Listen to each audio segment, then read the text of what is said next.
It's title number 55, or 1 for Rangers after Celtic dropped points at Tannadice, but We Are The People turns into We Accelerate the Pandemic as celebrations turn George Square into COVID Central.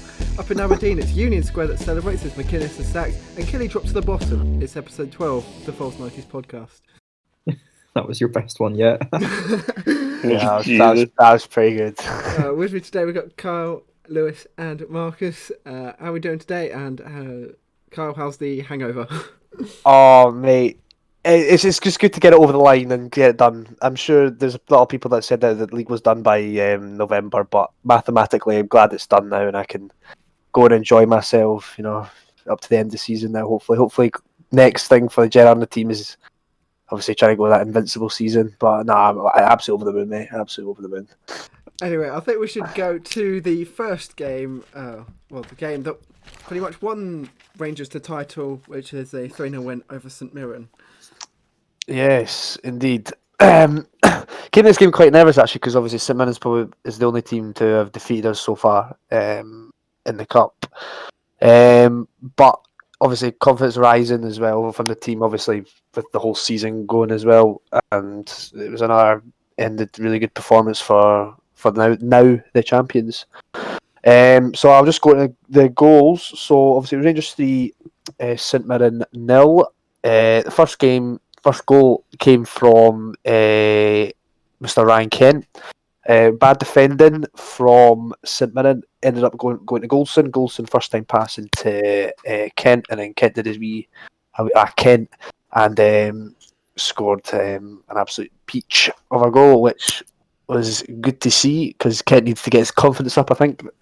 I genuinely thought that Kent should have got dropped. I'm not saying for that game, but I think he could have been played a bit too much. But it's good to see him get his confidence back now and playing like he deserves that jersey, which he does. I'll go on to the second goal. Came from no more than Alfredo Morelos. From a tight angle as well. Sorry. Anyway, good tight finish from Alfredo Morelos from the post. It's just a classy Alfie finish. He does like that angle. Scored many of them in Europe and over the leagues the past couple of years.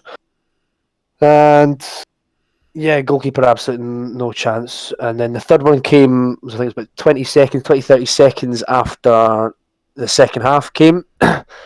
St Mirren kicked off, Barisic headed it down, really good passive play, Hollander won it, and it was just Joe Aribo doing Joe Aribo things, into Alfredo Morelos. Ken absolutely bursts a gut from when Aribo got the ball to drive down that wing, as he normally does, and then Hadji had loads of times in the middle to score, and that was pretty much game over from then. But what I did like to see, and it did put a smile on my face, was when obviously the players went over to the gate when the fans were outside, and obviously don't condone the fans being there at all. It was just good to see as well. It just shows how much this title does mean to people. And yeah, just with the fans, just the partying and the scenes afterwards did put a big grin on my face. So. No, it was good to see the players all get involved, know how much this means to the club. And yeah, I'll leave it at that for now. Yeah, I was going to say, is that you caught COVID for celebrating at George Square? No, mate, I was not at George Square. I got offered to go to George Square. I had lift there and back, but really? No, I had there lift and back, mate. But no, I didn't want to break the regulations, because. I just celebrated with my dad and a couple of mates. So yeah, it was good. But yeah, it was just the scenes afterwards after the game. It was just amazing. Gerard doing his the slide across the dressing room was good to see as well. And they also pushed Tom the commentator over the floor as well. So it was good to see. It's good to see. It's been a long journey, and I've been there since the Division 3. Right. So it was emotional, really, but it won't be as emotional when we win that trophy. When we actually get that trophy, Tavernier lifting. That'll be your Rangers Da story. Yes. I was there. I was there in Division 3. Yeah, All I'm thinking about there with Kyle talking about obviously Steven Gerrard pushing Tom, the commentator, over is, "What's the manager doing, Tom? What's the manager doing?" Yeah, nah. It's good to see just everyone just enjoying it as well.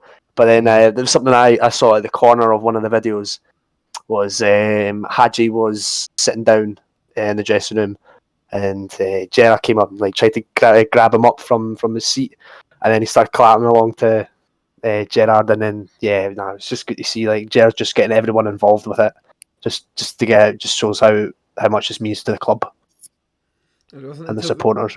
It wasn't until the next day that Rangers officially won the title after a 0-0 draw between Dundee United and Celtic at Tannadice. Celtic had a lot of chances, but they were reduced to shooting from distance. Dundee United defended well. As I say, Laxalt, Edouard, Turnbull, Welsh, and El Yunusi all had chances. On Dundee United side, Harkes and McNulty had a couple of chances, but most of the shots for Celtic were from distance, either went wide or saved well by Seacrest. Didn't they have to make any spectacular saves? But yeah, it saw out to be 0-0, which won Rangers the title and led to the scenes on Sunday night. Like Kyle's Snapchat story comments. I mean, I actually sat and watched the Dundee United Celtic game because I was genuinely intrigued. Because my thinking actually was, I don't think that Celtic will win against Dundee United, because I feel like, although the Celtic mentality is let's get cocky, let's go beat Dundee United and then go, we'll beat Rangers, and then we'll win another game, and then they'll drop points somewhere else, and it's still on. 10 in a row is still on. I feel like they just sort of went out there and went, "Do you care?" Are you sure? No. Well, I know 10 in a row is no on anymore, but it's more the fact that, like, I feel they went out there and went, "Let's just kneel down to Dundee United because it's less embarrassing." All I'm saying is if we ever go to war and there's like a high value target to assassinate, we're not putting any of the Celtic players up front, because hitting targets doesn't seem to be their speciality. But no, it was dull, and like there was points through that game. I thought Mark McNulty's going to score. He got so close with so many chances. Obviously, Sam, Marcus, you have been there before, but I've been there before. I think there was one key point. I think it was in the first half where he actually got played in, a beautiful over the top through ball, and he must have been marginally offside, but it was unlucky. I really thought Dundee United would have actually scored. They could have scored one that game, because again, it's Celtic's shaky defence. Yeah, I thought they were going to nick it in the end, because like it's the last sort of 10 minutes. It was the kind of game where if anyone was going to win it, you just knew it would be Dundee United because of how wasteful Celtic had been. But yeah, that would have been even funnier, though, wouldn't it? In terms of a Celtic collapse. But I think they just kind of like went out with a whimper of a 0-0 rather than an embarrassment of a 1-0 in a way. It just brings back to that old Dave King saying, "Folding like a pack of cards." And it has. He wasn't wrong. I feel like it would have been funnier though if Nicky Clark had got a goal. Oh, that'd be good. That would have just been like, the meltdown's been bad enough for the Celtic support with Rangers winning the league, but see if Nicky Clark had won Rangers the league, I would have just honestly, I think Facebook would have broken. Yeah. Right, I only watched the second half, but I was really impressed with Louis Apre when he came on. Yeah. Very impressed when he came on. He actually took I think he took two players out of the game with one step over, I think, and I thought he was really impressive. I don't know how old he is, but he's only like 20, 21. Yeah, he's really impressive. Like, I was really impressed, and also Seacrest as well did well. Yeah, he's a good goalie. Yeah, he's great. He's a good keeper, actually. Get him signed. Get him signed. Well, 21.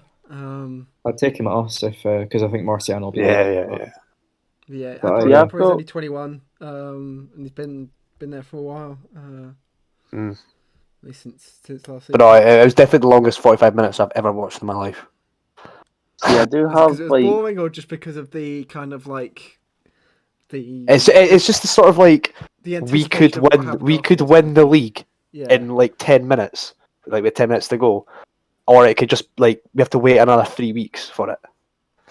You know, it was intense, like, but it was good to get it done this week though.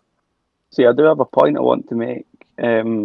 Like it's been throughout the season and throughout the season for Celtic, and that's you signed David Turnbull, who can do a better job in midfield probably than Scott Brown and that's Tom not Rogic. probably. He can do a better job in midfield than Scott Brown. Yeah. Yeah, and Tom Rogic, but then every single game this season, he's been a 70-minute player. It always comes off like 68th, 70th minute.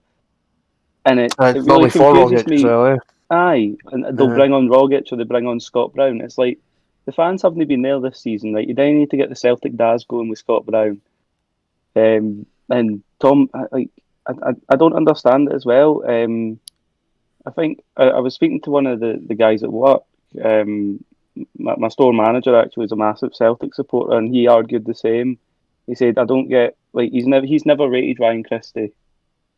And he just doesn't understand why every single game this season Turnbull has not played the full 90 minutes when he's a more technically gifted player than the players that are coming on for him. Yeah. But you would have understood, like, when Lennon was in charge, you kind of understand why he keeps on playing his best mate, Scott Brown. But now that he's gone, he's still getting more minutes than Turnbull. Yeah, I don't believe that. I That's think crazy. I really do think you're going to get to a situation where, like, if Turnbull's no daft, he will look at this and go, I was at Motherwell getting 90 minutes every single week. And yes, I know before you all start jumping on me, he was like gold dust at Motherwell.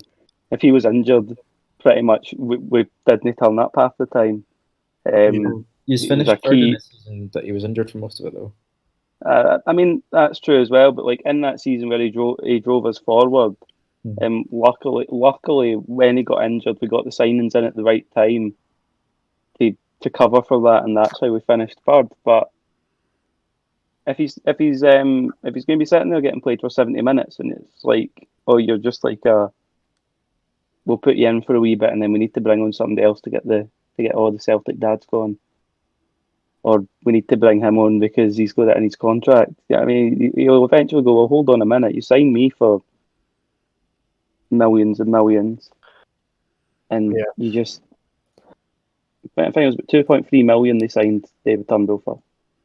So £2.3 million player, and then you're gonna play them like a rotation player. Yeah.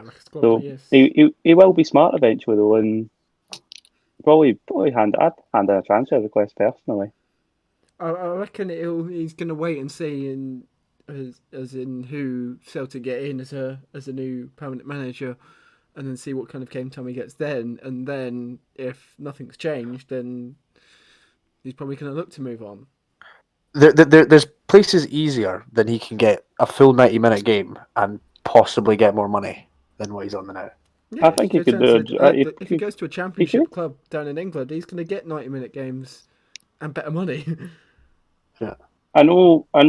Like the first time he was going to move, obviously when the knee injury picked up, he was going to go to Norwich. I don't think he really would have broke into the Norwich side when they're gunning for or they were gunning for promotion from the Championship, and they still are. But like a mid-table Championship side, or like bottom half of the top 10, he could probably do a good job in. Yeah. But time will tell. Time will tell. Yeah, indeed. Well, Celtic Straw did spark the scenes at George Square, which have been condemned all around by government officials and everything. Even in Nicola Sturgeon's press conference today, it was mentioned, and I think Carl, you pick up on this. You were talking before about this. Yeah, obviously, I'm not going to say much about the government because this is not a government podcast or politics podcast, and obviously we have our own views on it as well. But again, like if you take, I'm not trying to bring anyone else into this, but if you take both the clubs that were the two favourites to win the league, Rangers and Celtic, no matter what way the title went, you can probably say this for any other club as well. There would have been scenes outside because Celtic would have won a historic 10 in a row. We've just broke our own record of mostly domestic league titles, and we've not obviously won for 10 years. So it's obviously it's just it's hard to put my views into this because I do understand the fans being there, like, and I'm sure most of you do as well. But again, it's during a pandemic. But the only I don't want to put it because there has been other protests going around as well, for multiple different categories as well. But with this vaccine rollout program that's going, it's going well. But I'm not trying to put in my views into this because it's hard to say without sounding negative or positive in the ways. But yeah, there's some of the scenes were ridiculous, were absolutely unbelievable. Like, oh, that's my city that's going off. But yeah, no, some of the scenes were disgraced. What is going on, man? She's telling you that it's your first league title. She's trying to tell you facts. Oh, right, okay. That's a good one there. That's a good one. But no, it's it's hard to put in words, really. But obviously the benches being smashed and everything was just shocking, especially like it's a one benches. Yeah, and then we do so much for like all the charities that to do with like veterans and stuff like that as well. But then it was good to see. I did put money into this as well. Was all the Just Giving pages to get them repaired. Yeah, like that was a good thing to see, and that's what you would expect Rangers fans to do. I think put away the whole pandemic stuff. I think people did get a bit carried away in terms of breaking shit. Yeah, well, it's probably just a lot of alcohol. Like alcohol obviously would be involved, and it's just like there's some set of fans that has never seen Rangers win a league title. Like last time Rangers won league title, I was 9. I've never properly seen Rangers win a title, or even a trophy for that fact. So it's some of the scenes like were shocking. I'll say that again. Was just it doesn't make it right for the club. It doesn't put us into a good name. But like some of the scenes as well, you kind of need to say like it's hard to put in words. It really is, but yeah, it's what being a football fan's about. Exactly. Yeah. But I do see how people are saying like, oh, why should I? I've done nothing wrong. Why should football fans take if we're in lockdown again? Like, I get that. I 100% do. It's just I don't want to say it bad. I really don't. But it's just some people don't understand what it means to people, to football. Yeah, it's non-football fans I can get because they just didn't get they didn't get it. They'll never experience anything that good in their life. To be honest, I don't think you can put into words how the feeling is when you're supporting a team to somebody who's never supported a football club. What that feeling is. So like I can completely understand them not getting it. So yeah, I mean, I don't know. I mean, I can say what I think about it, but I think Kyle's mostly covered it. Like I can understand from a football pandemic then. I know. From a football point of view, you can kind of understand. Yeah, like you can definitely understand why they've done it. Put aside all the destruction, but I'd argue that Hibs winning the league this season would have been even bigger because it's like not only that it's 10 in a row being stopped by a club. Anyway, I'll not get into that, but it could be any club. Like we genuinely imagine our first league title since the 50s. Like my granddad would be like running up and down Leith Walk, you know what I mean? Like pissed as hell, you know what I mean? Like we'd all be, regardless of the pandemic, we'd be up and down Leith Walk, like getting absolutely, you know what I mean, steaming. Like so, from a footballing point of view, I can get it. It's just a bit disappointing that with the situation with the pandemic and people that don't necessarily understand football getting on their backs. But like, I don't know. The one thing that does kind of rile me up is the I don't know, the police marching them, like escort marching them. Like that is the point where it's like you're no longer just trying to make sure it's all controlled and all like safe, I guess, but now you're like actively allowing them to do it. But There's nothing they can do. There's nothing I'll say it's a sketchy line though. Like there's no too much I think I can say on it because there's nothing much the police can do. I completely agree with you. And there's like thousands upon thousands of fans against possibly like a minority of police. Like they're there to make people safe. That's there. And not only that is that St Johnstone fans were part, and rightly so, because how often are they going to see their team winning a trophy? Like outside the Old Firm, you have to take what you can get pretty much. So I can understand that as well. It's like I say, it's not just Rangers. I mean, obviously I've got my views on Rangers as a football club. I mean, but like from a football fan's point of view, I can just understand it. Like it's So I don't think it's much. I think that any club that wins anything this season, you're going to have fans celebrating. I mean, Leeds as well. When Leeds won the championship, like you've seen, like their city centre was packed out with Leeds fans as well. I mean, So it's just. I know. Obviously, people will have their views as well on it, but it always has been, even before the pandemic. It's always been like that. You win a league title, you'll go out to Ibrox, Easter Road, and gather. Yeah. It's just this is a footballing thing, and some people don't understand. Yeah, that's football. That is football. And it's purely emotional. So like the thought of what should I do to be safe? What that goes out the window when it's something like that. Yeah. Because it's purely emotional. You're not thinking about, and you could call it ignorance, but it's what can I say? It's knee jerk emotion. Like it's jubilance. It's not something you can't really describe. So again, like football isn't football without the fans. At the end of the day. Yeah, well, I think this season has definitely proved that as well. Yeah. So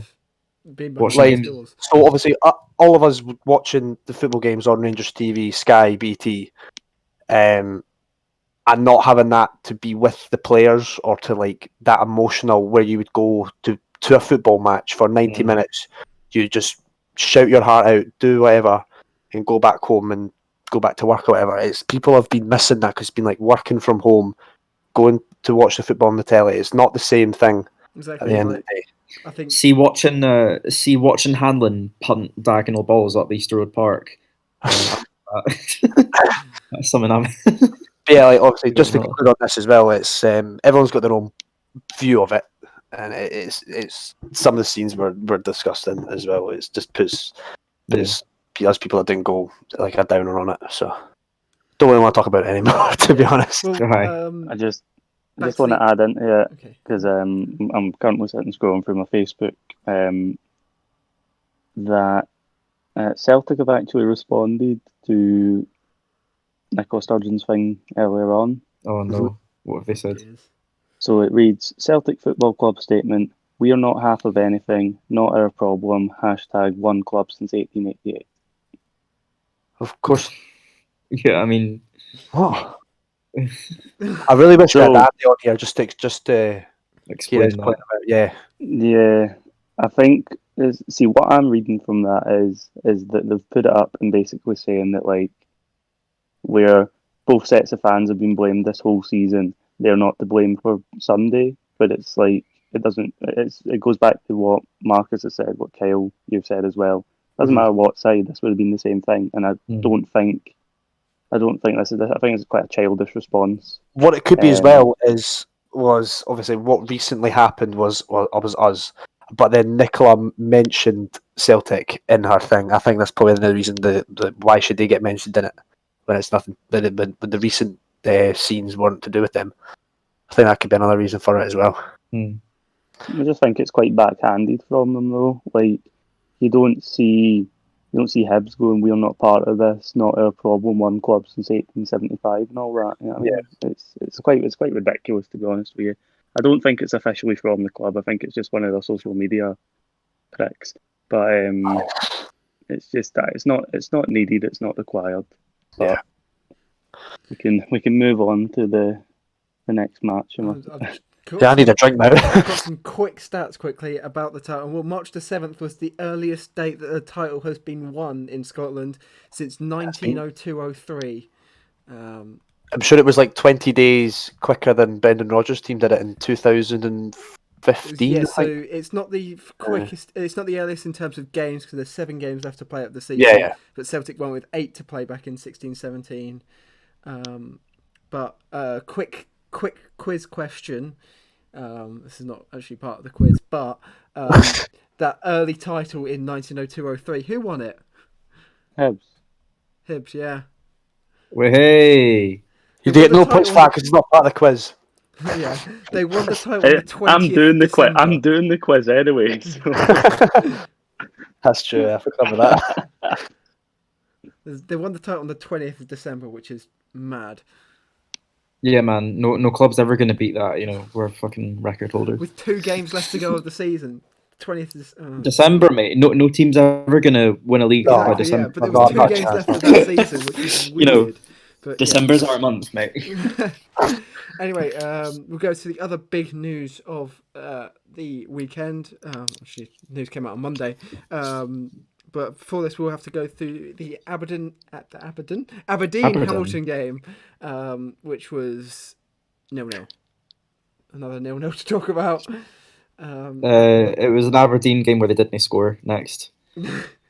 Yeah. I mean, what else can I say? I mean, it's Aberdeen. Yeah, we probably need to recruit an Aberdeen fan.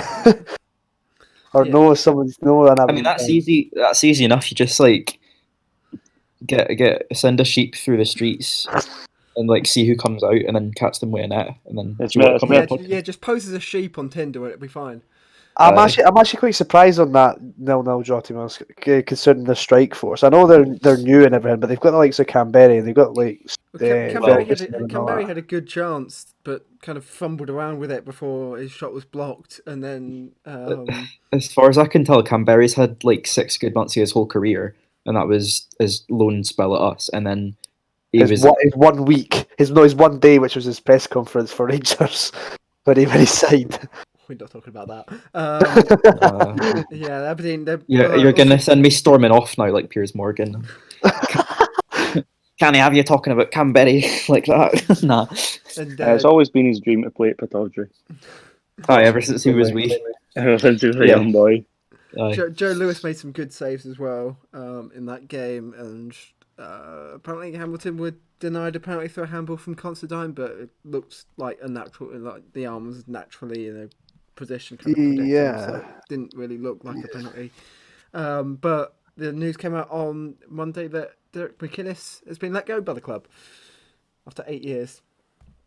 It's a little while there. Like his first 4 years at the club, I think, have kind of got him his next 4 years. Yeah. Got to say that too. But no, Aberdeen. After since basically we came back, and then obviously the 2 seasons where they did finish second, there was no much improvement.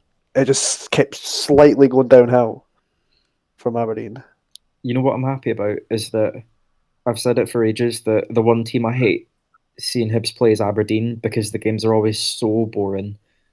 Like it's so I can't stand us watching us play. So like, thankfully, I won't have to endure that again. Let's just put the context right. We could be here right now with Derek McInnes being the Rangers manager. I'm quite happy you said no, to be honest. Well, I mean, who's saying he would have still been in charge, though? You know, that's probably not. To be fair, we wouldn't give him 8 years for sure, anyway. Yeah. The current 2-1 favourite for the new job is Stephen Glass. You've also got people such as Neil Lennon, who is 8-1 right now. I heard about that. I heard them. He's one of the favourites to get a job. And Jim Goodwin's 8-1 as well. Gordon Strachan 7-1, and name on this list, which is also the current favourite for the Celtic job, is Enzo Maresca, who is the current academy manager at Manchester City. The current academy manager at Manchester City. Why is that so hard to say? Can't really comment. Don't really know who he is. Yeah, neither do I. We've had like when I say we, I mean sort of the Motherwell fan base. We've had things swirling around once McInnes got sacked last night that we think that they could look at Stephen Robinson. He's a current Could. 8-1 favourite. Well, not. He's current 8-1 as well, same as Neil Lennon. Yeah. I think that job will be and really good for Goodwin. Thing is, like, But do you people think just that Goodwin would leave St Mirren to go to Aberdeen Oh, when he's done God. such a good that- good job at St Mirren? And he's played for St Mirren like a long time ago. St Mirren captain wasn't he at one point? Yeah. Yeah, I could that. But No, that's see- just like by that. see, the thing is, like, people are just linking anyone who's out of a job right now to the Aberdeen job. It doesn't mean, It's the same with linking, you know what I mean? linking them to the Celtic job as well. It's just I know, hey, Uh, like, what happened to Benitez though? Was he on the list? No, I I haven't got the think- list for I- Celtic. They just had I the. thought Benitez was getting it. I think that was always a pipe dream, to be honest, getting Benitez. Aye, I think that's kind of been pushed out by the whole like leaving Dalian Pro in the Chinese Super League and then his family being in Valencia. I feel like the only club he would go to is a club in Spain or Yeah. in Valencia if they offered him the job. So You could you could compromise and you could go to Celta Vigo. yeah, true. Yeah. Yeah. Jeez. I want to move on for that now. Yeah. Yeah. Um, That wasn't the worst joke of the pod. Come on. so far. Right. We'll move on to. Oh no, we're gonna have to move on to St Johnstone versus Hibs. Oh no. Is that me? That's you, yeah. Can you no cover it? Nah, you can literally just get my rant, Phil. Stay tuned, everyone. Another Marcus meltdowns incoming.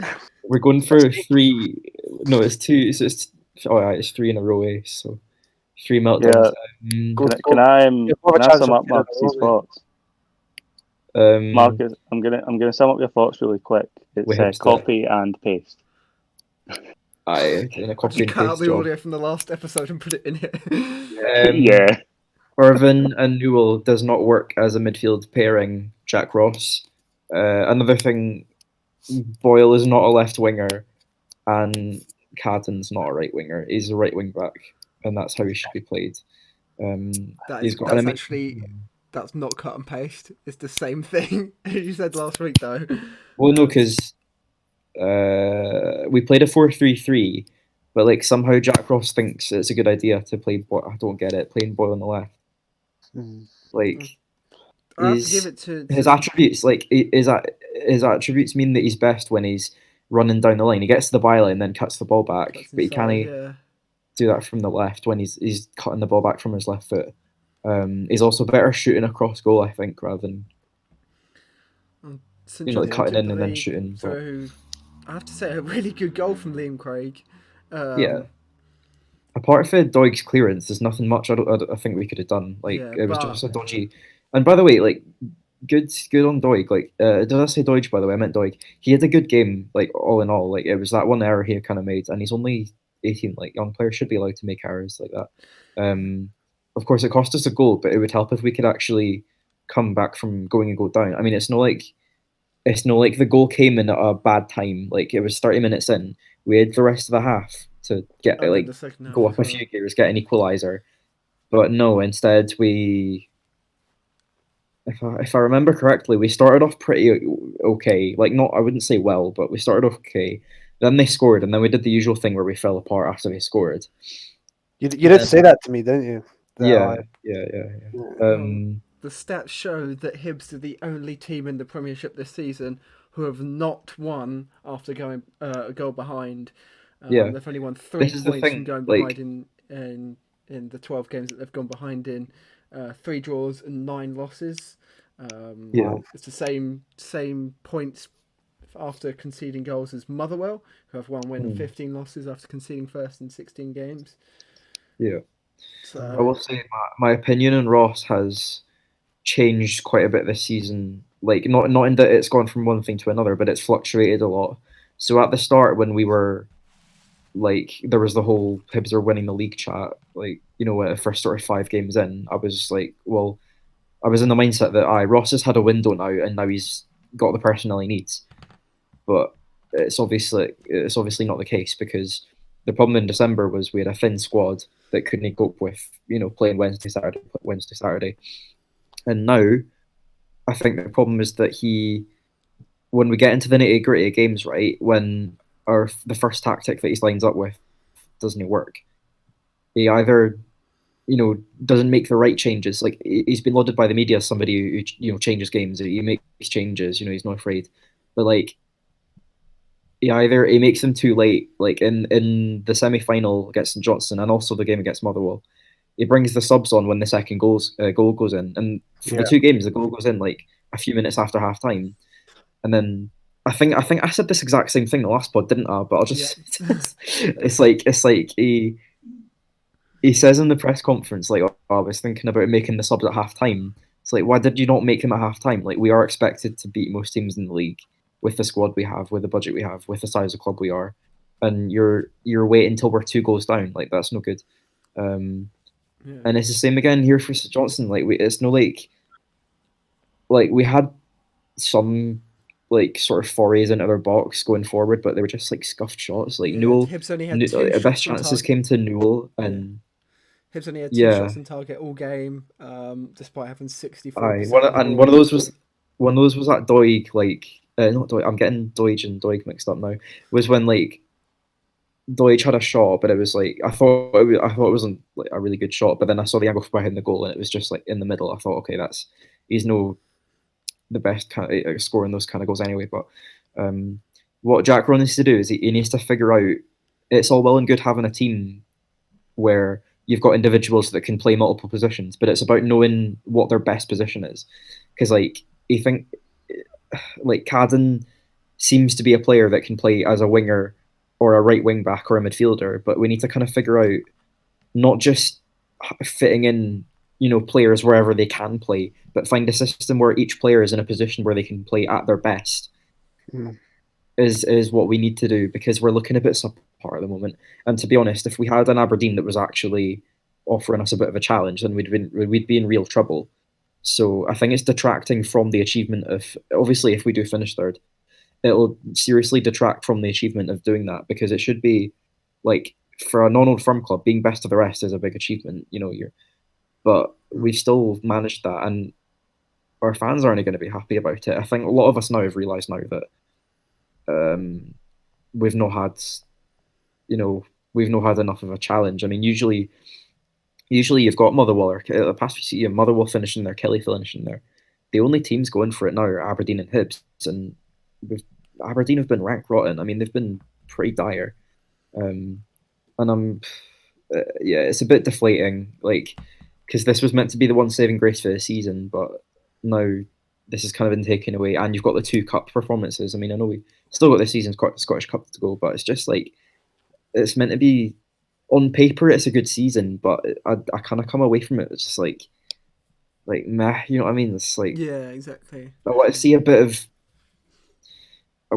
of like something I can't quite describe, just a bit of like good old Hibs, like punishing teams. Like I want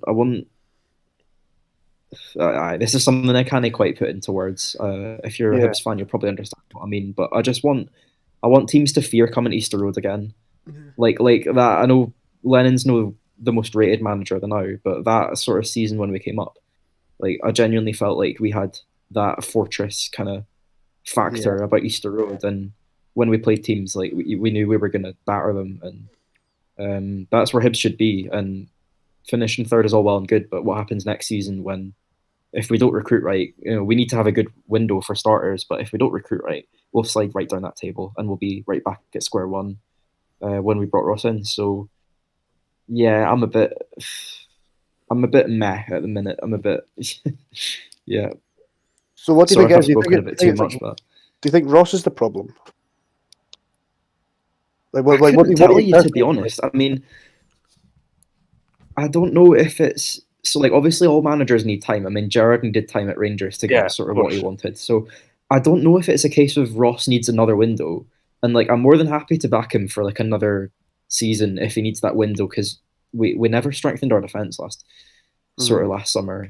So I mean, it's all good and we'll have a new personnel, but the style of football needs to get better. Like, that's arguably we already have the players that can play that kind of football, but it's just like you've got Boyle making a run, you've got Nisbet making runs, you've got Doige is in a good position to hold up the ball, and then it comes to Hanlon. And like I said earlier, I made a joke about it, but honestly, I'm sick and tired of seeing him launch diagonals up the pitch, and then it goes out for a throw in. I mean, it's actually the build up play is the worst I've seen in ages.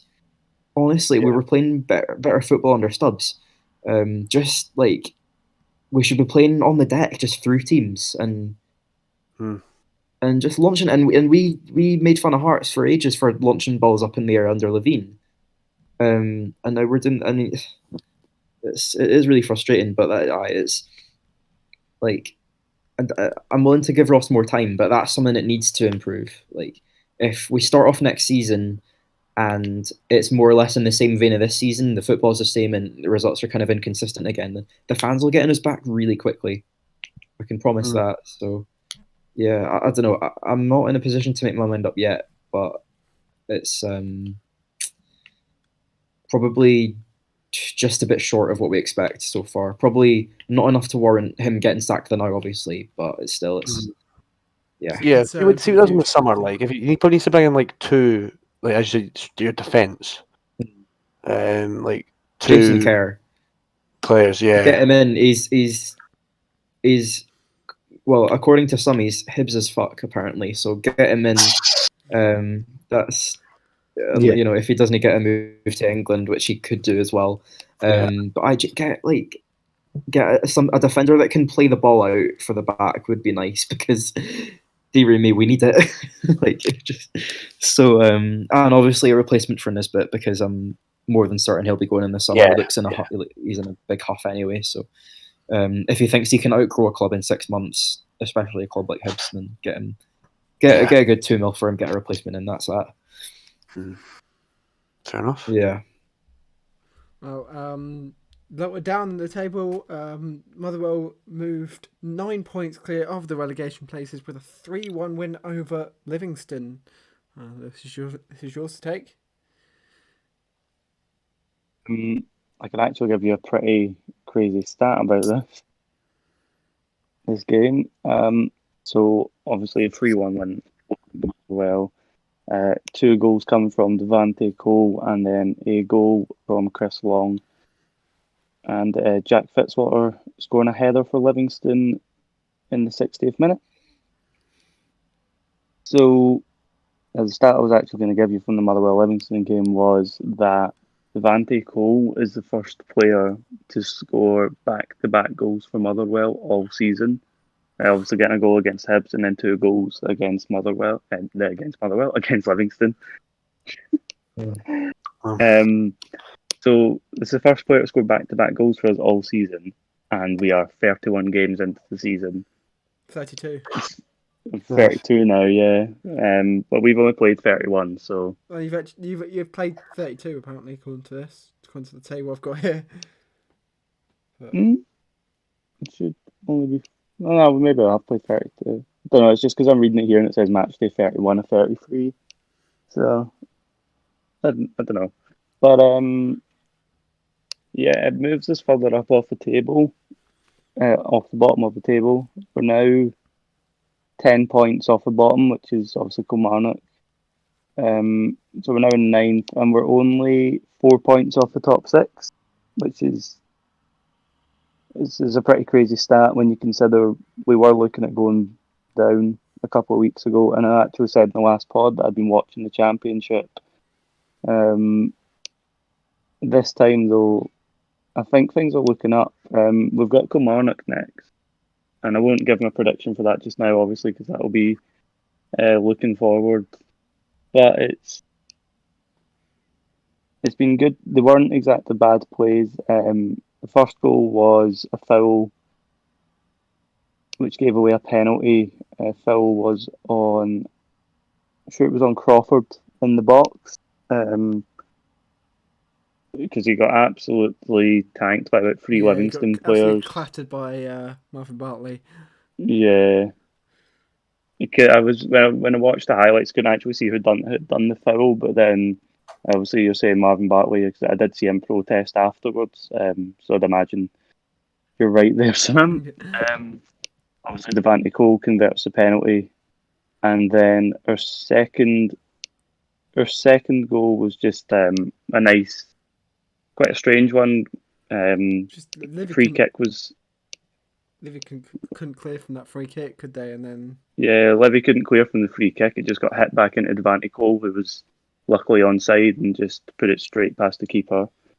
And then we conceded from an indirect free kick, which was swung in towards Fitzwater, who just kind of dinked it in with his head. it was kind of straight after kickoff as well. That free This kick was straight after the kickoff from Cole's second goal, and then it's just something that we couldn't defend against. I really thought we could have done better against Livingston's goal. It should have been a 3-0 win, not a 3-1 win, but I think just too much congestion in the box. Liam Kelly can't really see where it's coming in from, and it just kind of rolls into the bottom right corner. But at the end of the day, it's 3 points on the board. I can't complain.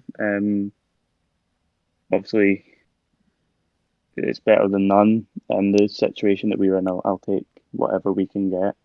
Yeah. Yeah, so it's a win that takes them off and away from the bottom. But at the bottom, it was a big game down there between Ross County and Kilmarnock, which finished in the highest scoring game of the weekend, actually. A 3-2 5-5. a 3-2 win for County over Killie. Lafferty scored to open the scoring. Good finish, his first Kilmarnock goal, and then Ross County scored 3 without reply. Mackay, he's finished at the front post after some poor Killie marking, and then 17-year-old Hilda got a good finish, and then Mackay and Naismith were involved in that, and then Mackay another good finish after some good control to score County's third. And then kind of later on, Kilty was pulled down by Watson in the box, an obvious penalty for Killie. And then Lafferty thumped it home, 2 goals for Lafferty. But it puts Killie onto the bottom with 25 points. Hamilton are above them, they have a game in hand, and so County also have a game in hand, and they're also above Killie, so things aren't looking good. No. Oh, they're really not. I said it before we started the pod. I think Motherwell really dodged the bullet not getting Tommy Wright as a manager. It's quite sad for Kilmarnock. This is a team that went through a phenomenal era under Steve Clark. Mm-hmm. Obviously, we'll not talk about the fact that they got beat off Cornerskey Nomads. That wasn't Steve Clark, though, was it? It was. Well, I mean, at that point, yeah, they were under Alex Dyer, who personally I don't think was given enough of a chance at Kilmarnock. But I think I think we'd spoke about that before, though. It's just one of the classic examples of a manager not being given enough time to develop a squad. I think they should have kept him until the end of the season, because I think he would have kept Kilmarnock in a higher position. You can't tell me that the Kilmarnock board's now sitting there because of Steve Clark and going, we need a top 6 finish every season. It's not going to happen. That doesn't happen at Motherwell, because we know that like a third place finish for us is very unique. A third place finish for Kilmarnock was very unique as well. Obviously they bring in Tommy Wright, and it's his brand of football is not going to help someone in a relegation scrap. They need goals. They don't need to defend. Well, they do need to defend to stop the goals, but they also need to be creating chances up top. You bring in Kyle Lafferty, who, fair enough, can score a couple of goals, but there's no supply to him if everyone else has something to sit back and defend. That's true, yeah. Lafferty is someone you need to feed the ball to. Like, he will run for a certain amount of time, but you need someone to feed him. He looked like the only one who could actually do anything all game for Killie. Like, he was the one creating the chances. He scored the 2 goals. But yeah, you can't just rely on a single goal scorer. You need the support from him, and you need a defence behind him as well. Of course, if only that game had been on Sunday after the Celtic game, because I feel like Kyle Lafferty, someone would have told him Rangers had won the league and he would have ran the length of the park, but it wasn't actually a score, it would have just been in celebration.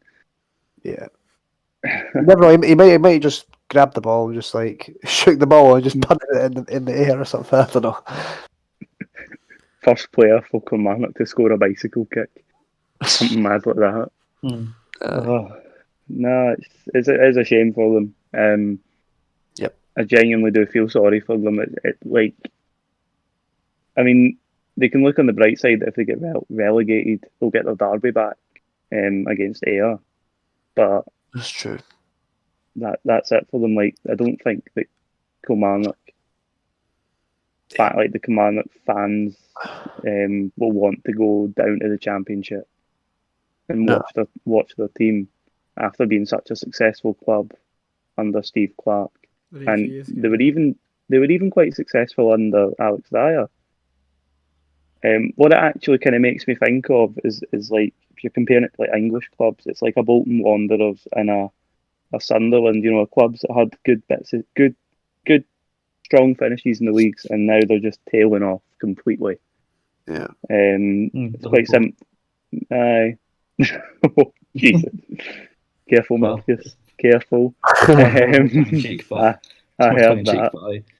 That was a bit tongue in cheek, but no, it's like it's like clubs that have had a great strain of success in their respective leagues and now are slowly falling down. I don't obviously expect Kilmarnock to go from the Championship away down into League One and away down into League Two, but it's no fair on them when they've been like such a strong club for so many seasons, for their fans now to watch them go through a period of mediocre football under Tommy Wright. We just send Aki's down instead, like, honestly. Can we just send everyone with plastic pitches out? Livingston, Hamilton Aki. If any club doesn't deserve to be in the league, it's Aki's. The only other club is Hearts, but like obviously Aki's. They're not in the championship anyway. Yeah, Aki's, they're sitting in 11th in the playoff place, so yeah, fingers crossed they do go down. But yeah, hopefully. I'd rather have it done. Dunfermline, like if they were to come up for Aki's, I'd be delighted. Like Dunfermline is a big club. Like they take really decent away support to Easter Road. I mean, are you not going to miss the Fount of Youth Stadium though? I mean, come on, that's an iconic Scottish stadium. North Stand. No, I don't think we'll miss that. That is a fair point. So just while we're on this subject, in terms of he's being in the playoff place just now. Yeah. As it stands in the Scottish Championship, Hearts are automatic promotion and will swap with Kilmarnock.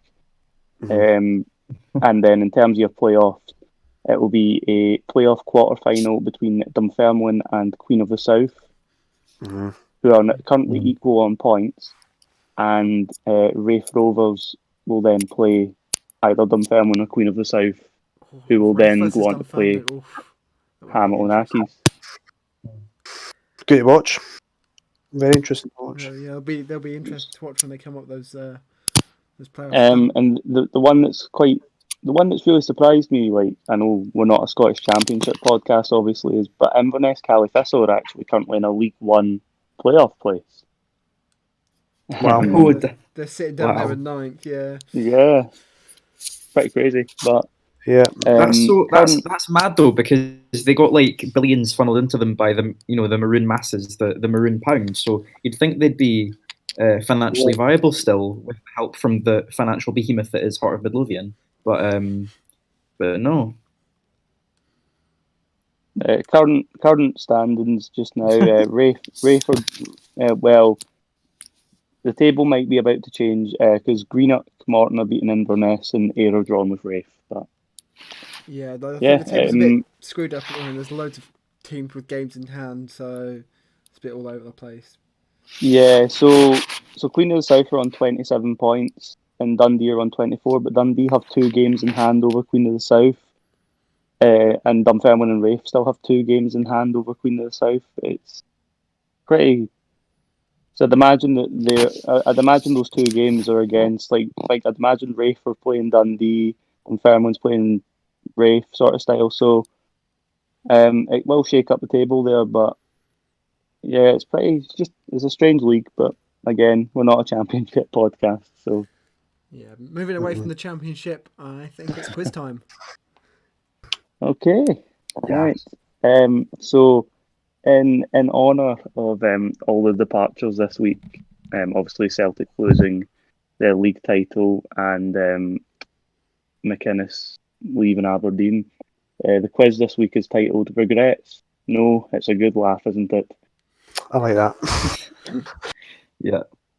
In honour, of course, of the former Hearts manager Craig Levine. Mm-hmm. Right. So I'll just get straight into it. We've got 10 questions, and then I've decided to add in a wee "Who am I" section as suggested by Kyle. So thanks for the idea there. No worries, man. Anytime. So my first question for you guys is who are the so obviously we know like the first episode of the podcast back after COVID, we spoke about the top 5 current goal scorers in the Scottish Premiership, the likes of Tavernier, Kamal Roof. But who are the top 5 goal scorers in the Scottish Premiership era? So this is from 2013 Wow. to the present day. Lee Griffiths. I was going to say Lee Griffiths. Oh, my God. You'll get a point per name. Odson Edward. Marcus has kicked us off with Lee Griffiths and Odson Edward. Dembele? And Musa Dembele. Musa Dembele is not up there. Sam, what did you Is say? he not? I said Dembele. Dembele, no. Steve Chris Boyd. Thompson. What was that? I think Marcus. What did you say, Marcus? Chris Boyd.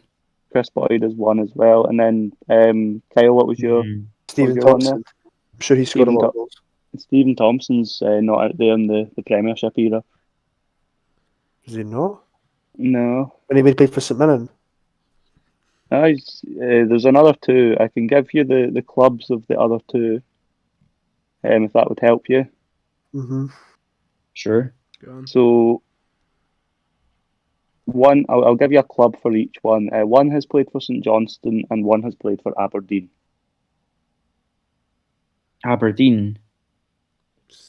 Oh, Cosgrove? no. It's not Cosgrove. No. Oh, God. What was the 2 clubs again? Aberdeen and St. John. St Johnstone. Johnson. Is it Wotherspoon? For No. St. John's? Does he score? He's played for the Mages, so like, since he left us pretty much. So, Who's the guy who left Aberdeen this season? Jeez.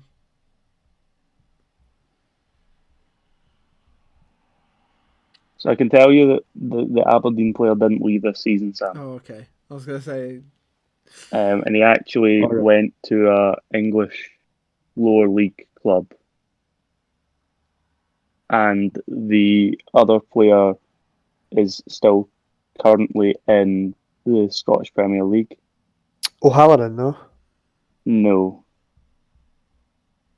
St. Johnstone. Is it Stevie May? It's not Stevie May. As daft as that sounds, I was just thinking of. All right.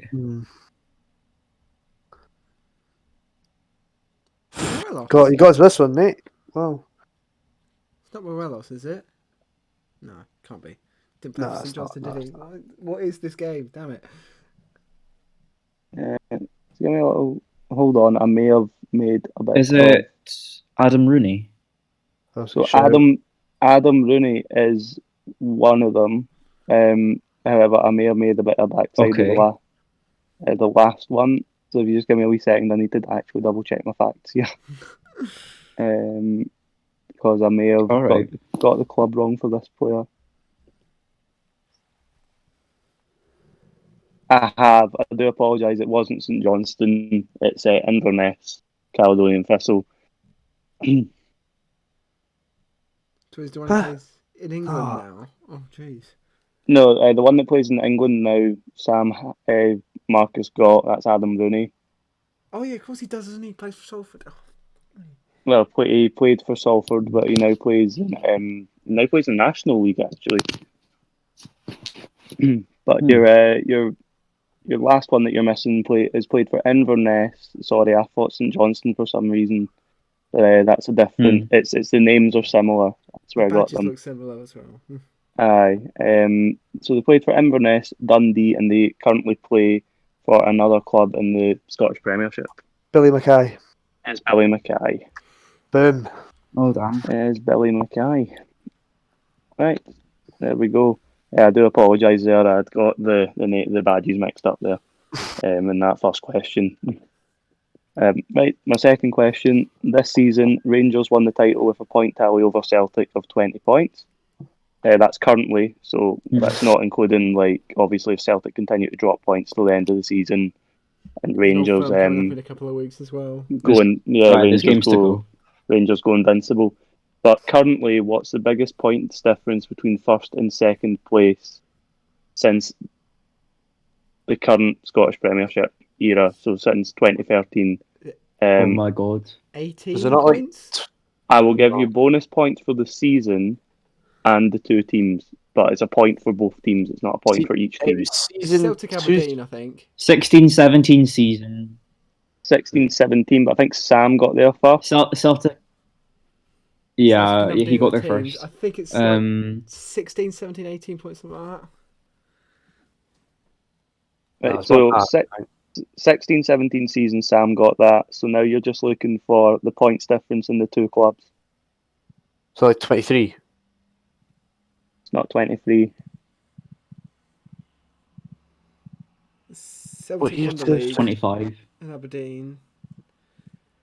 25 points. It's like 19 points.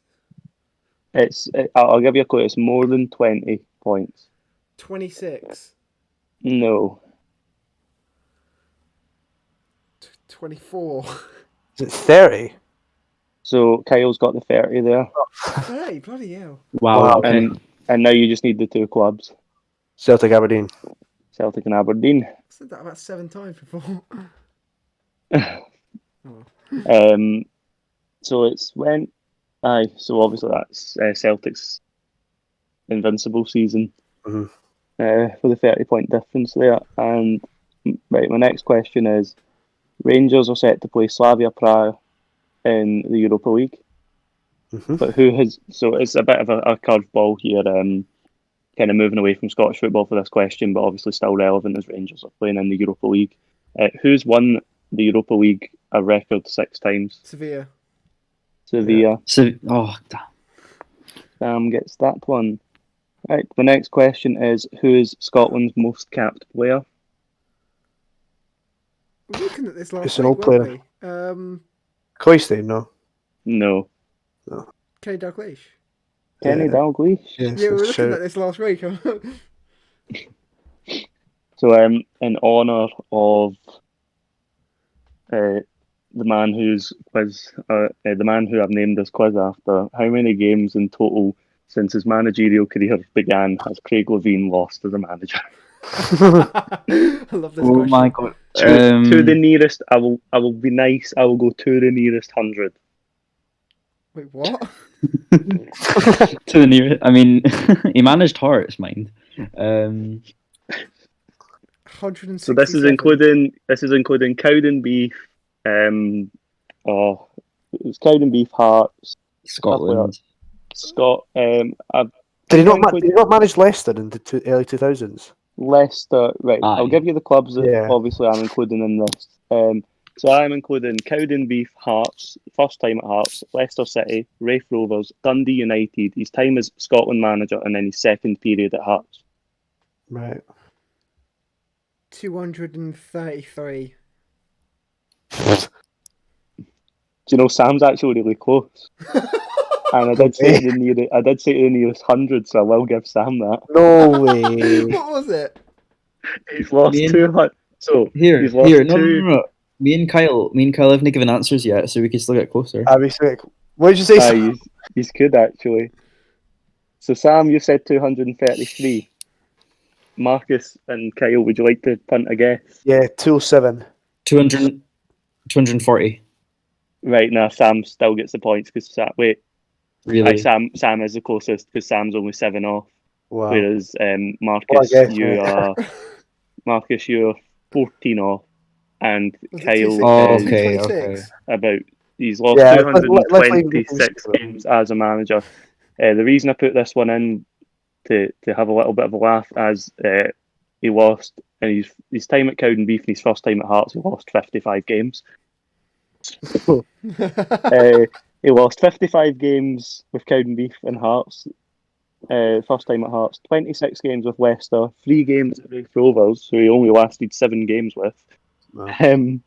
42 games as Dundee United manager, 9 games as Scotland manager, and then another 36 games as Hearts manager for the second time. Sub manager. 9 games. as In Scotland total, manager. Craig Levine has a win percentage of 38.57% in his entire managerial career. That's just Let's just hope it gets lower. Wow. Right.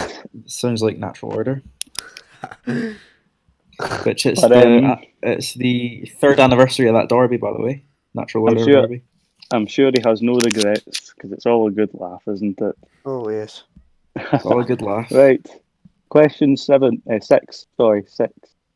Motherwell striker Tony Watt has been a bit of a journeyman, but how many clubs has he played for in his professional career? I am not including Oh. Motherwell, and I will give bonus points for every single club named, Is this 9. including loan spells? 7. including loan spells, but not including Motherwell. It's not 7. Is it 9? It's Is it like not 9, 10? Sam. Not 10. Kyle. 8. It's not 8, Marcus. Is it 11? It's 11, Sam. Right. Jeez. Oh come on.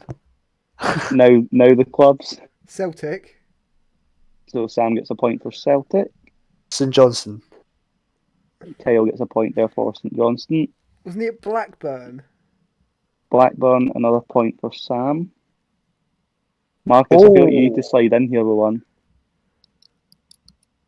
I've gone blank. Standard Liège. Standard Liège, Kyle. There you go. Was it Charlton, wasn't he? Yeah. Charlton, that's another one for Sam. Well, he was at Hearts, wasn't he? There you go, Marcus. Yeah. Oh, was it- it was- Airdrie. Airdrie's another one for Marcus. No one said this. Celtic. No, Sam And of said course, Celtic he was at the at. start. Celtic. All right. Okay. He was when he left St Johnstone. He went to, was it Sofia? Mm-hmm. Yeah, CSK. Can Is you that right, get or was it? Can you get the start of the Sophia? Just give Oh him my a- God, all these- I'm going all to give these- you it anyway, but like if you can name the full club, I'll be really All these impressed. Eastern European clubs are either called like CSKA Partizan Sofia, or isn't it? like. So Central it's, Sports Club of the Army. CSK, or Mm, CSKA, but CSK. mm. Ooh, any more? Right. Forget. You got another 3. He played like abroad a wee bit. I guess I didn't think we'll get them, but. One of them's still a British club. Really. Have you guessed all the Scottish clubs? Yeah, we've You've got all the Scottish clubs, yeah. Airdrie, Celtic, Okay. Hearts, and St Johnstone. He was in, He went to a Belgian team, I'm sure. It was Yeah, you've already said Standard Liège. I'm sure he was there for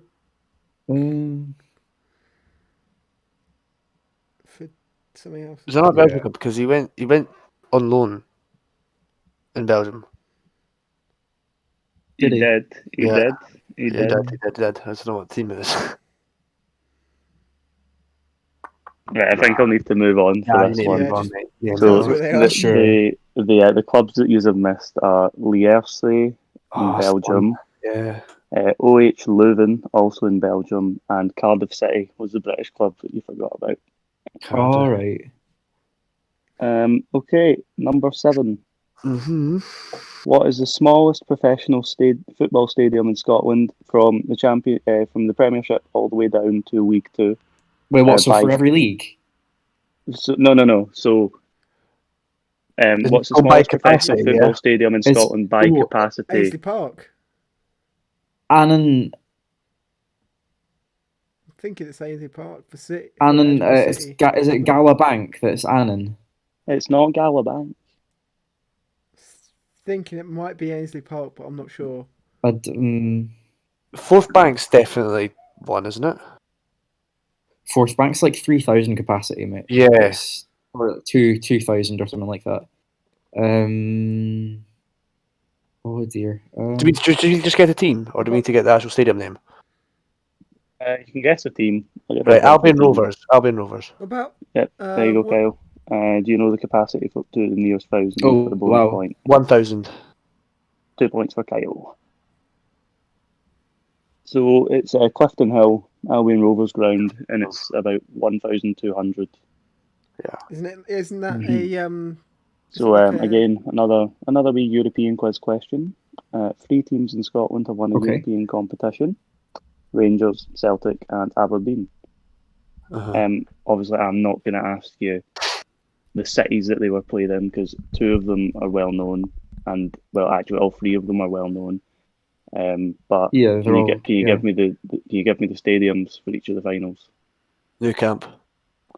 Kyle gets a point for the new camp, which was Rangers against. Oh my god. Is it Dynamo Moscow you played? Yeah. I was trying to guess the one in Lisbon, isn't it?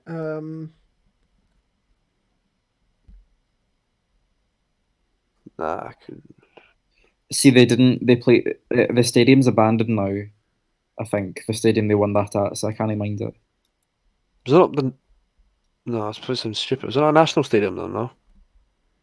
I'll give Kyle that. It's the Stadio Nacional, so it is the national stadium in Lisbon, which was for Oh my God. Celtic against Inter Milan.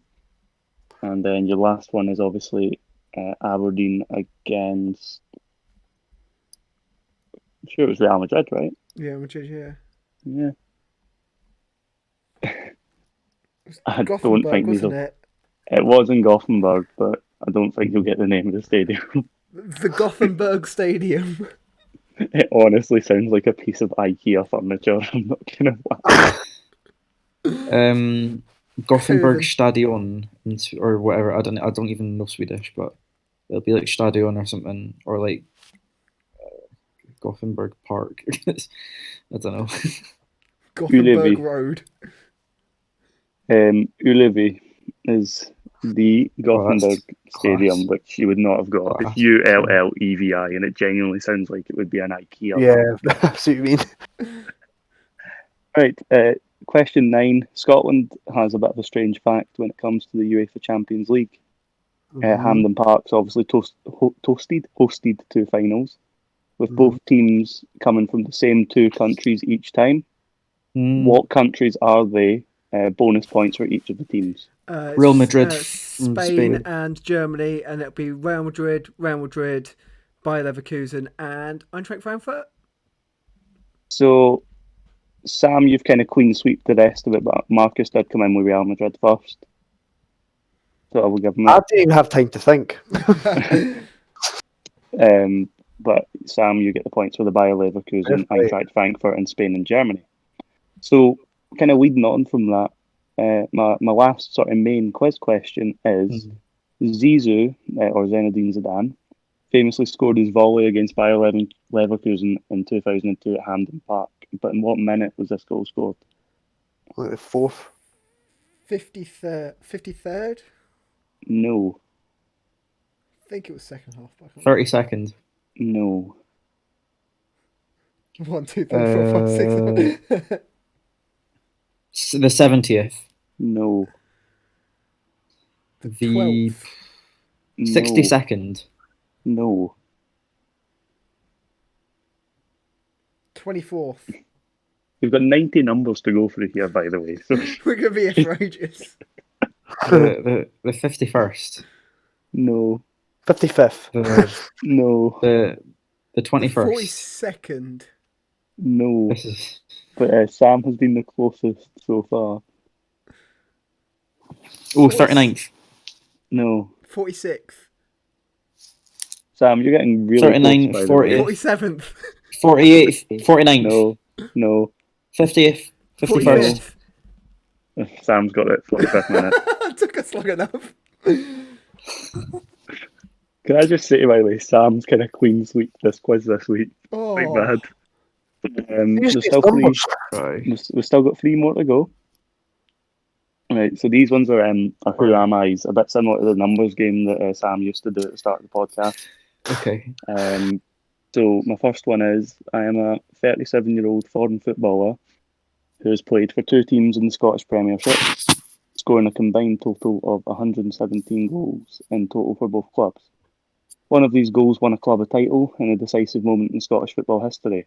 I've been a pundit and played sporadically for a team in Scottish, currently in Scottish League One. Okay. Wait, 177 goals or That whatever. should Marcus be buzzed out then. 117. So I'm gonna go round and just like once you made a guess, you're frozen out. Do you like Marcus is frozen out already because he just said Nakamura. It's not Nakamura, Marcus. So it's now Sam, Kyle, one guess each. Is that the rules? Yeah. I'm gonna go with We this. made up after we guessed. Sorry to say that. Yeah.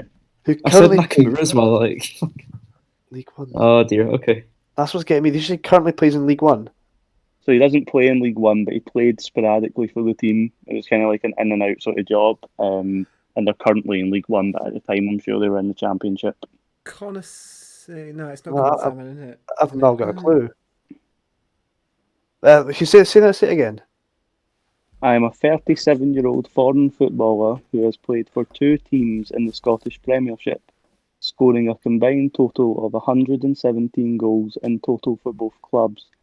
One of these goals won a club a title in a decisive moment in Scottish football history.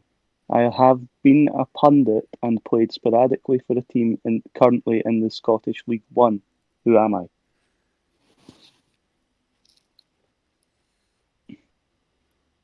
Won the title. Nah, it's got me. Nah. We'll be here all night, otherwise. Right, so Sam, are you going to hazard a guess, or will I just... I said Connor Salmon, but I know it's not him. I was going to say Nacho Novo, but no, it can't be. No, so it's not Nacho Novo or Connor Salmon. It's Scott McDonald. Because, and I'll explain it. So, currently he's 37, played for 2 teams, Motherwell and Celtic, scoring 117 goals in total for both of the clubs. Obviously scored a goal for Motherwell against Celtic in Helicopter Sunday, which won Rangers the league title. But he's not foreign. Yeah, it's foreign. He's Australian. Oh, right. I didn't know that. Obviously has worked as a pundit. I thought you were Scottish. Scottish is only He's not finished. I did. That's why he was Scottish. He's only 28. With a name like Scott McDonald, that's like such a Scottish sounding name. Yeah, that's what I like. Yeah, but also Jamie McLaren sounds like a Scottish name when he was Aussie as well. He's like, I think he's half Scottish or something, to be fair. So, right, my next 2 ones are a bit easier, right? So, again, one guess each, and then you're frozen out. So, I am a 29-year-old foreign footballer who's only played for 1 club in Scotland before moving to a club who a former player of my Scottish club currently plays for. I have scored 4 goals for my national team and have been a high-profile player since leaving my Scottish club. Who am I? Rick, can you say that again? I'll say it again. I am a 29-year-old foreign footballer who has only played for 1 club in Scotland before moving to a club who a former player of my Scottish club currently plays for. I have scored 4 goals for my national team, and I have been a high-profile player since leaving my Scottish club.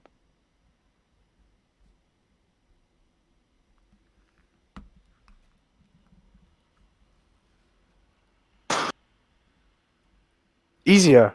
Yeah, right. High-profile player since he left Scotland.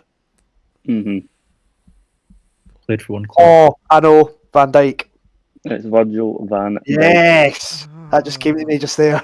So, obviously, 29 years old, only played for Celtic, and then moved to Southampton, who Stuart Armstrong currently plays for.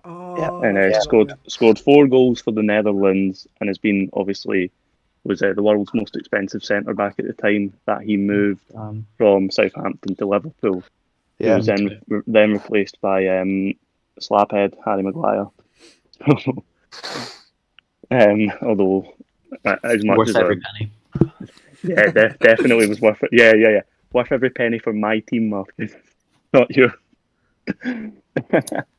Right, Aye. the last one. I'm a 40-year-old retired football player who currently has a key role to play in Scottish football. I've only ever played for 2 clubs in my professional career. Stephen Gerrard. Steven Gerrard. Oh, okay. And Well, obviously, let Sam won it. I was Retired. going through it. And I was like, Lee McCulloch. no. So, obviously, 40 years old, Rangers manager, key role in Scottish football, and has only ever Yeah. played for Liverpool and LA Galaxy. Yeah. Right, you'll need to give me a wee minute to tot up the points here. So 1, 2, I don't It's think you quite need to close, talk. I like. think Sam's won it. 4, I think we're quite close. 5, The- 6. The title was over back in December. That was That's what I'm over in saying. November, guys. So Marcus, It was over. Marcus, you have 8.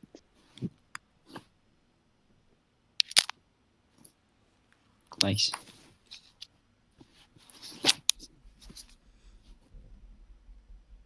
Kyle has 10.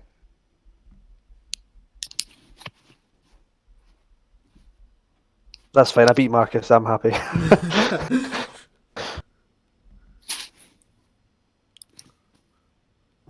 Given that how long it's taken to tot up the points, I reckon I've got quite a few. Sam, Yeah. you have 13. So Oh. Sam is the winner of this week's quiz. Nice. Well done, Sam. Yeah, it's your first title. It's Yeah. his second title. Second Is it? When did he title. last time he won? I've got the record of who's won all the quizzes. Yeah. Sam's second title. Yeah. No, I've won. I've won a few. Sam Nichols.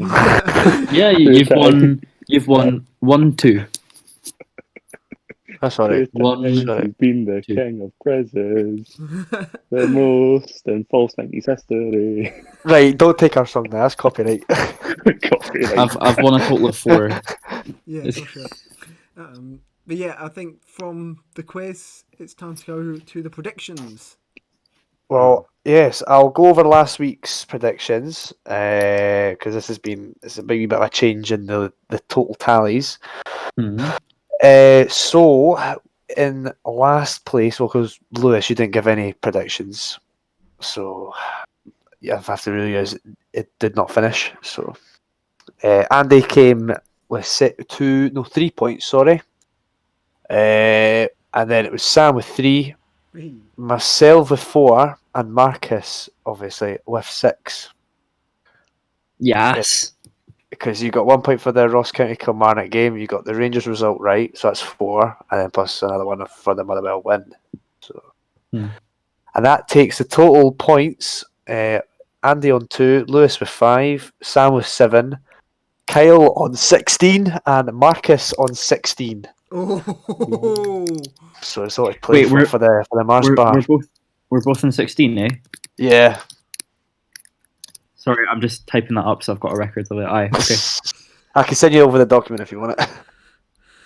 Or you've already? I've got a nice Excel document. I know you've got the same. So Yeah. Right. Okay, wow, and then the title race is heating up. Then yes, it's a close proper the gap, title mate. race. It's Close the gap, and then we'll Aye. probably hand back to Sam for the loads of games we've got this week. yeah, there's only 3 games we can preview this week. The first of which is Rangers and their Europa League game against Slavia Prague in Prague. We'll go around and Just be interesting to hear you guys' predictions. This will be really interesting. Right, I'm going to come in with this one first, right? Yeah, So, go for it, man. I believe Slavia Prague, depending on what part of the world you come from. I've just won a cup game like 14-0 or something crazy like last that. week they beat Karlovy Valley 10-3. Yeah. So 14 goals in total. 13 goals in total. I was going to say 10-3. Don't say you're going to guess like a high score like that. It's been so I'm not going to guess anything like that, but I could see them putting up a fight against Rangers. Rangers have obviously just won the title, so hopefully none of your players are too drunk for this tie. Won't be. For that the reason though, with it being in Prague and Slavia Prague being a very good team, in the respective league, which I know it's a bit of a farmers' league, but you've got to always take that into account. I will go with a 2-1 Rangers win, purely based on the fact that as much as they're a good team, I think Rangers will be more up for it and spurred on by that title victory. If I was to predict goal scorers, I will say Morelos or both, just because of his goal scoring record in the Europa League. Fair. I'll accept that.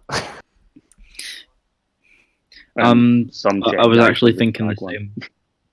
Fair, the same, Marcus. I was thinking the same 2-1. Sam? I'm gonna go with 2-2 because I think Slavia they're a good team. They knocked out Leicester in the last round. Also a good team. They're kind of ripping. You're not supposed to remind me. They're ripping it up in their league. Rangers just won the title.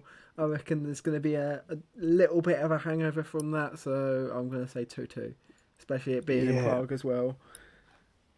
Yeah, I'll follow on saying it's in Prague, so it's going to be a really tough ask for the players. Obviously, coming off the winning the title, so I think that will spur the team on. I am going to say 3-2 Rangers, because I think it'll be a high scoring game again. I think Rangers will edge it. I fancy in Morelos and Aribo and Kent to score. Hopefully we get Andy's results. We can have a full thing. So you can get some points on the board. Cause... there's only 2 games this weekend in the Premiership. I think these are rearranged games from when the snow hit, because it's meant to be Scottish Cup weekend, but it's not. Because Ross County had a frozen pitch, so and I'm sure Livy are playing Hamilton. After they moved all the snow from the car park into somewhere, and then they couldn't move the snow from. Oh no, that was it. Yeah, they cleared the car park and then had nowhere else to put the snow that was on the ground. So, so anyway, both these games on Saturday. The first one is at Dingwall, Ross County versus Hibs. Yeah, I'll kick this one off then. I'm going to go with a Hibs win. I know it's away and it's a tough place to go up Dingwall, but you would expect Hibs have got too much quality for Ross County, so I'm going to go with a solid 2-0 for Hibs. I'll back off what Kyle's saying, but Hibs need a win. Obviously, that's 2 games on the bounce that you have lost, and I can't really see you losing another one. But then at the same time, Ross County can't score goals, so I will say a 2. I think I'm going to go with a 2-1 Hibs win, like a narrow win. I know it's my second 2-1 I've predicted, but it is quite a close game to call. Just with Hibs' form and Ross County kind of can score goals through Billy Mackay and Ollie Shaw when he's up for it. 2-1 Hibs, but I do think Ross County will still get a goal. I think it'll be 2-1 to Hibs as well, just because I know Ross County can cause some problems. Jack Ross has been on a bit of a disaster class at the moment, so but I still reckon still got enough quality to see ourselves past them. So 2-1. Sure. Marcus? 2-0. Yeah. Any particular reason why? Because it's our game in hand and we need to win it to finish third. Yeah. So we'd better get a move on and get a nice clean sheet, 2 goals on the board.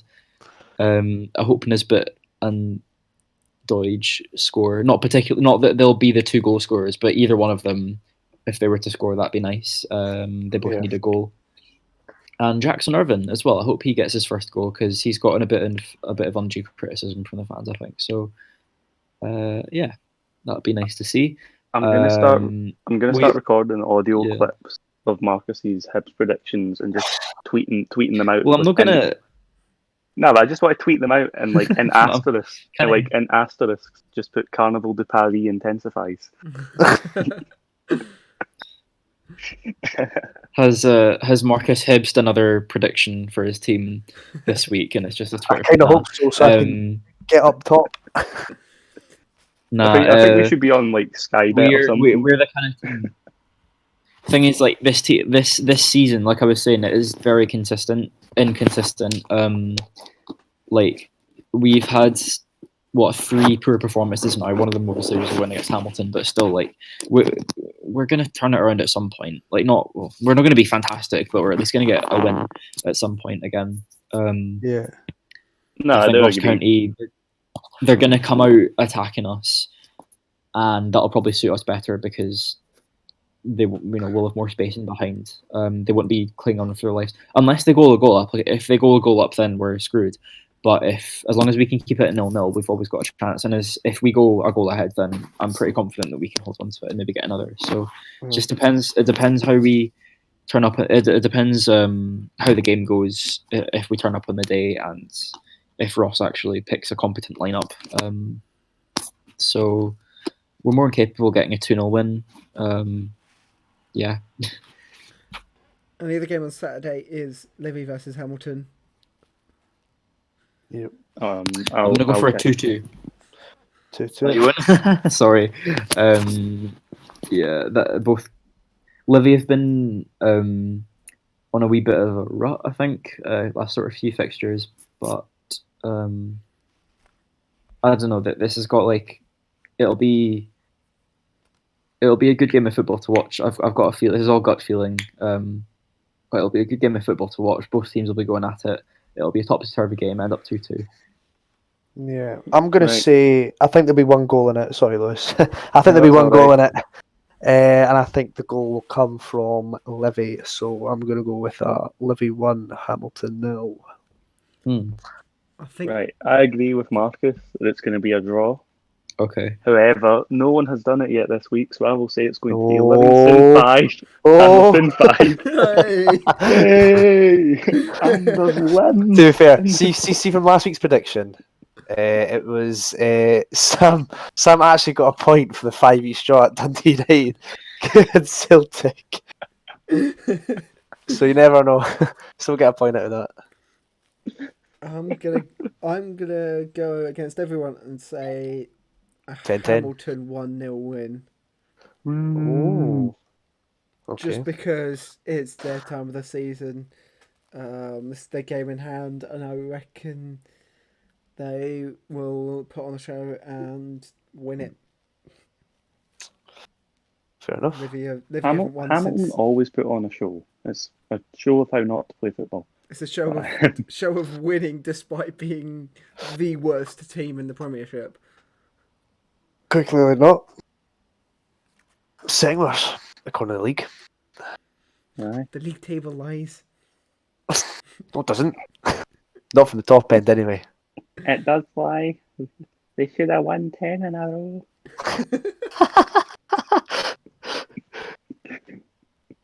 We drew with Dundee United because that's what the SFA wanted. Why were the fans celebrating on Saturday and predicting it early? Fuck's sake. I think it's a good time to end there. Yeah. That takes a biscuit as the worst part of the podcast, I think. Yeah, that's terrible. Yeah, I That's think terrible. we should leave before it gets worse. Thank you guys for joining me today, and thank you all for listening. I'll see you again next week. Yeah, see you next week, guys. Cheers. Cue the tune. The False 90s podcast is available on Apple Podcasts, Spotify, YouTube, Podbean, and our website at false90s.wordpress.com. For updates, follow False 90s on both Twitter and Instagram. And a big thank you to Fransisco Aluear and his track Space Game, which is our theme tune. I just want to point out to anyone listening this evening, or obviously tomorrow when the podcast comes out, Andy's actually patched us to play Minecraft, so quite clearly he doesn't want to think about the other Steve in his life, who's just completely crushed his dreams. Right. Fuck's sake. Andy, you're a disgrace. You're a disgrace to the pod, mate. Come on. I mean, Drew You is are the no one who wrote friend, down his you are- predictions on a piece of paper rather than giving them to you. Hearts fans right now are raising funds for a plane with a banner saying "Andy out." No style, no style, no bottle. Andy out.